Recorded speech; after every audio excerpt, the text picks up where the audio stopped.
అందరికీ నమస్కారం. శ్రీమాత్రే నమః. ఓం నమ శివాయ. ఓం శ్రీ సాయిరామ్. రేపు అష్టమి, పైగా శుక్రవారం. అందులోనూ ఈ శుక్రవారం శివరాత్రి ముందు వస్తున్న శుక్రవారం గనక రాత్రి 9 లోపు బీర్వా కింద దీన్ని పెడితే చాలు, ఒక పూటలోనే అప్పులన్నీ కూడా తీరిపోతాయి. మీరే అప్పులు ఇచ్చే స్థాయికి వెళ్తారు.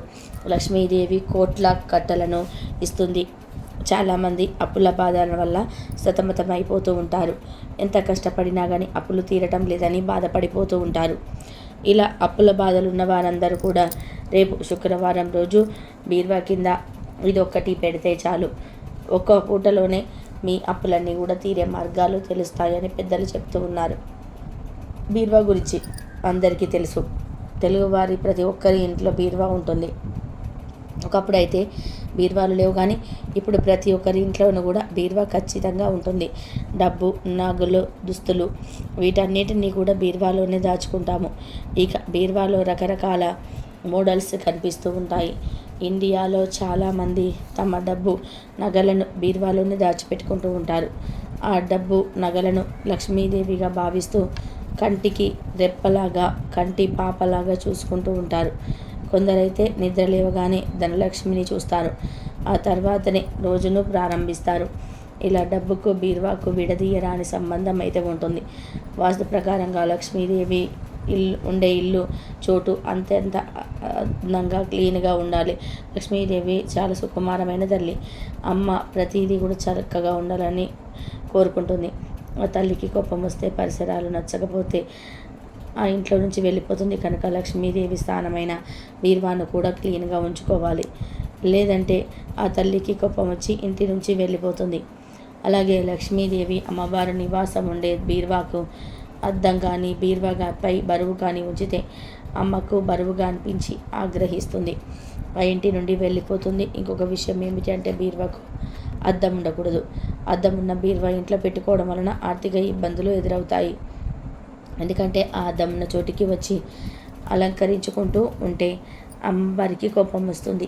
తనను పట్టించుకోకుండా అందం, అలంకరణలో మునిగి తేలుతున్నారని అమ్మ భావిస్తే బీర్వా ఖాళీ అయిపోతుందని పండితులు చెప్తూ ఉన్నారు. అందుకే అలా అద్దం అమర్చి ఉన్న బీర్వాలను ఇంట్లో పెట్టుకోకూడదని వాస్తుశాస్త్ర నిపుణులు చెప్తున్నారు. బీర్వా మీద, బీర్వా కింద బూజులు లేకుండా ఎప్పుడు శుభ్రంగా ఉంచుకోవాలి. ఇక ప్రత్యేకించి శుక్రవారం రోజు బీర్వా కింద ఈ ఒక్కటి పెడితే చాలు, మీకు ఉన్న అప్పులన్నీ కూడా తీరిపోయి అప్పులకు బెరులుగా మారిపోతారు అని పండితులు చెప్తూ ఉన్నారు. మరి శుక్రవారం రోజు బీర్వా కింద ఏం పెడితే అప్పులు తీరి అప్పులు ఇచ్చే స్థాయికి వెళ్తారు అనే విషయాన్ని ఇప్పుడు ఈ వీడియోలో వివరంగా తెలుసుకుందాం. అంతకంటే ముందు ఒక చిన్న కథను ఇప్పుడు మనం విందాం. ఫ్రెండ్స్, ముందైతే కామెంట్ బాక్స్లో శ్రీమాత్రే నమః అని కామెంట్ అయితే చేయండి. అలాగే మా ఛానల్ని కూడా సబ్స్క్రైబ్ చేసుకొని ఈ వీడియోకి ఒక లైక్ కొట్టడం మాత్రం మర్చిపోవద్దు. భారతీయ పురాణ సాహిత్యంలో తారసపడే ప్రతి కథ మానవాళికి ఒక మంచి మార్గాలలో నడవడికను నేర్పించడానికి అవతరించినట్టుగా అనిపిస్తూ ఉంటుంది. అందరికీ సుప్రసిద్ధమైన నారదుడు వంటి పాత్రల ప్రవర్తన ద్వారా కూడా సందేశం అందుతూ ఉంటుంది. నారదుడు, డుంబరుడు ఇద్దరు కూడా సహాధ్యాయులు, అంటే ఒక చోట విద్య నేర్చుకున్నారు. గాన విద్యలో తనను మించిన వారు ఎవరు ఉండరు. బోరనిదే నారదుడి పెంచుకున్న భావం. ఆ గర్వఫలమే తాడి తన్నేవాడు ఉంటే వాడి తల్లిదండ్రునేవాడు మరొకరు ఎప్పుడు ఉండే ఉంటారని అనేది నగ్న సత్యాన్ని చవి చూడవలసి వస్తుంది. నారదుడు, నేను గొప్ప అనుకుంటే మంచిది కాదు. ఈ సమాజంలో ఎవరికి తగ్గ ఆలోచన, ఎవరికి తగ్గ విద్య వారికి ఉంటుంది, కానీ ఎప్పుడు నేనే గొప్ప వాడిని అనుకునే గర్వం మాత్రం ఉండకూడదు అని తెలుస్తుంది. తన గర్వభంగం తదనంతా కూడా మణికర్ణుడు అనే ఒక గంధర్వుడికి వివరించి విచారం పొందాడు నారదుడు. నారదుడు నే వేదమంతా కూడా ఇలా ఉంది. వైకుంఠంలో ఒకనాడు శ్రీ మహావిష్ణువు నిండు కొలువు తీరి ఉన్నాడు. ఆ కొలువు కూటానికి దేవతలు, గుణగణాలు, గంధర్వులు తదితరులంతా కూడా వచ్చారు. సభా ప్రాంగణానికి ముందు ఉన్న అందమైన తోట నుంచి లక్ష్మీదేవి నల్లని మబ్బుల మధ్యన మెరుపు తీగలాగా మెరుస్తూ చెలి కత్తెలు అటు ఇటు నడుస్తూ ఉండగా శ్రీ మహావిష్ణువు కొలువు తీరి ఉన్న ప్రదేశానికి బయలుదేరి వస్తుంది. ఆమెను చూడాలని తపన వారందరిలోనూ బయలుదేరింది. ఈలోగా ఋషికేశంలో తన పరివారంతో అక్కడికి వచ్చాడు.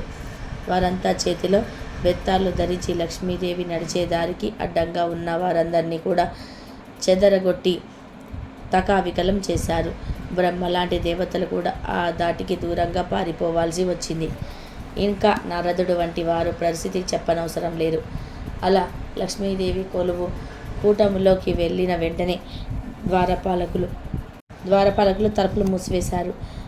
కొద్దిసేపు అయిన తర్వాత లోపల నుంచి ఎవరో వచ్చి ఓహో తుంబురుడు అని గట్టిగా పిలిచి తుంబురుడిని లోపలికి తీసుకువెళ్ళాడు. లోపల ఏం జరుగుతుందని బయట ఉన్న వారందరికీ కూడా ఆతృత ఎక్కువైపోయింది. కొద్ది సమయమైన తర్వాత చిరునవ్వు చిందుతూ గంధపు కూతలతో మెడలో దగదగా మెరిసే పథకంతో సన్మానితుడైన తుంబురుడు బయటకు రాగానే అందరూ ఏమిటి విశేషమని అడిగారు. తుంబురుడు సంతోషంతో శ్రీ మహాలక్ష్మి చెంత ఉండగా మహావిష్ణువు తన గానాన్ని విని ఆనందించి ఇలా సత్కరించారని చెప్పారు. మా మాటలు నారదుడి మనసును ఎంతో నొప్పించాయి. అసూయతో అతడి హృదయం రగిలిపోయింది. ఇంతకు మునుపు ఎక్కడ గాన కళను ప్రదర్శించిన తామిద్దరు కలిసి ప్రదర్శించడం అలవాటుగా వస్తుంది. గాన కళలో తనకు ఎన్నో మార్లు ప్రశంసలు వచ్చాయి. ఇప్పుడు తుంబురుడు తగుదునమ్మా అంటూ తానొక్కడే వెళ్ళి శ్రీహరి దగ్గర దానని ఆలకించడం అతడి హృదయాన్ని బగబగా లాడించింది. ఎలాగైనా తుంబురుడిని మించిన గాన కళా విద్వాంసుడిగా ఇప్పుడు అందరి చేత మెప్పు పొందాలని అనుకున్నాడు. దీనితో పాటుగా తుంబురుడి గాన విద్యలోని దోషాలను పసిగట్టి వాటిని బయట పెట్టేందుకు స్నేహాలు నటిస్తూ కార్యాన్ని సాధించాడు అనుకున్నాడు. ఒకనాడు తుంబురుడి ఇంటికి వెళ్ళిన నారదుడికి పాటకు సిద్ధంగా ఉంచిన వీణ కనపడింది. అక్కడ ఉన్న పరిచారికలను తుంబురుడు ఎక్కడ అని అడగగా లోపల ఉన్నాడని పిలుచుకు వస్తామని వెళ్ళారు. ఈలోగా అక్కడ పెట్టి ఉంచిన వీణను నారదుడు తాకాడు. తుంబురుడు శృతి చేసి పెట్టిన వీణ అద్భుతమైన గానాలను ఆలపించింది. శృతి చేసిన వీణే అంత అద్భుతంగా ఆలాపన చేస్తే తుంబురుడు స్వయంగా గానం ఆలపిస్తే ఇంకెంత గొప్పగా ఉంటుందోనని ఇంచుకొని సిగ్గుపడి అక్కడి నుంచి వెళ్ళిపోయాడు. ఆ తర్వాత ఎంతోమంది గురువులు అతడు ఆశ్రయించి గాన విద్యలో తను తుంబురుడి కంటే గొప్పవాడిని చేయమని అడిగాడు. వారంతా అతి తమకు సాధ్యం పడదని చెప్పారు. చివరకు చేసేది లేక శ్రీ మహావిష్ణువు గురించి చాలా కాలం తపస్సు చేశారు. ఆయన ప్రత్యక్షమైన నారదుడి కోరిక మేరకు ఈ అవతారంలో అది సాధ్యపడదని, తర్వాత వచ్చే అవతారంలో వీలు కల్పిస్తారని చెప్పి అంతర్ధానమయ్యారు. ఇలా తన ఒక్కడే గానకళలో గొప్పవాడని భావించుకున్న నారదుడు భంగపాటుకు గురై పండితులు ఎప్పుడు నీటి కొద్దీ తామరలాగా ఉంటారని, చెవిటివాడి ముందు శంఖం దీనట్లుగా తమ కంటే తక్కువ స్థాయిలో ఉన్నవారు ఎదుట తమ విద్యను ప్రదర్శించడం గ్రహించాడు. తన అసహాధ్యాయ అయినప్పటికీ ఎంతో కృషి చేసి గాన కళా ప్రపూర్ణుడు అయ్యాడని, అది తెలియని తానే గొప్ప అనుకొని గర్వపడి చివరకు గర్వభంగపాటుకు గురి కావలసి వచ్చిందనుకున్నాడు. విద్యావంతుడు, గుణవంతుడు, వినయ సంపన్నుడు, సమయాన్ని సందర్భాన్ని పురస్కరించుకొని మాత్రమే తనలోని గొప్పతనాన్ని ప్రదర్శిస్తారని తెలుసుకోలేని వారు నారదుడిలాగని గర్వభంగం పొందాల్సి వస్తుందని ఈ కథ సారాంశం. ఇక వీడియోలోకి వస్తే, బీర్వాను చాలామంది నైరుతి మీద పెడుతూ ఉంటారు, కానీ అలా ఎప్పుడు కూడా పెట్టుకోకూడదు. బీర్వాను ఉత్తర వాయువ్యంలో ఉంచుకోవాలి. ఎందుకంటే వాయువ్యం చంద్రునిది. చంద్రుడు తన ప్రవాహానికి అధిపతి కనుక వాస్తు సూచనలను అనుసరించి డబ్బు, నగలు భద్రపరుచుకునే బీర్వా ఉత్తర వాయువ్యంలోనే ఉంటే పశ్చిమానికి ఉత్తరానికి మధ్య ఉండే మూలల్లోనే ఉంచాలని వాస్తుశాస్త్రం చెబుతుంది. అయితే నైరుతి పక్క కూడా బీర్వాను పెట్టుకోవచ్చు, కానీ దానిలో బట్టలు మాత్రమే ఉంచుకోవాలి. నగలు, ధనము ఉంచకూడదు. నగలు, ధనం ఉంచే బీర్వాను ఉత్తర వాయువ్యంలోనే పెట్టుకోవాలి. ప్రత్యేకించి శుక్రవారం రోజు బీర్వా కింద ఇది ఒకటి పెడితే చాలు, అప్పుల బాధలన్నీ కూడా తీరిపోతాయని పెద్దలు చెప్తూ ఉన్నారు. అసలు ఏం చేయాలి అంటే ఏమీ లేదు. శుక్రవారం రోజు రాత్రి 6 నుండి 9 మధ్యలో ఒక గాజు బౌల్ను తీసుకోండి. గాజులు బౌల్ లేని వారు స్టీల్, లాగి, ఇత్తడి, మట్టితో చేసిన బౌల్నైనా సరే తీసుకోవచ్చు. తీసుకొని ఆ బౌల్లో నిండుగా అన్నం పెట్టండి. అంటే మీరు ఇంట్లో వండుకునే అన్నం ఉంటుంది కదా, ఆ అన్నాన్ని గిన్నెలో నిండుగా వేయండి. ఒక చిన్న బౌల్ తీసుకొని దాంట్లో కొంచెం అన్నం వేసుకుంటే సరిపోతుంది. అలా అన్నం వేసిన తర్వాత ఈ అన్నం మీద కొన్ని నువ్వులు వేయండి. నల్ల నువ్వులు, తెల్ల నువ్వులు ఏవైనా సరే వేయవచ్చు. నువ్వులు వేసాక వాటిపైన కొంచెం కుంకుమను చల్లండి. తర్వాత ఈ గిన్నెని తీసుకొని మీ 2 చేతులతో పట్టుకొని మీ ఇంట్లోని అన్ని గదులలోని తిరగండి. అలా తిరిగేటప్పుడు మాకు ఉన్న అప్పులు త్వరలోనే తీరిపోవాలి అని మనసులో సంకల్పం చేసుకోండి.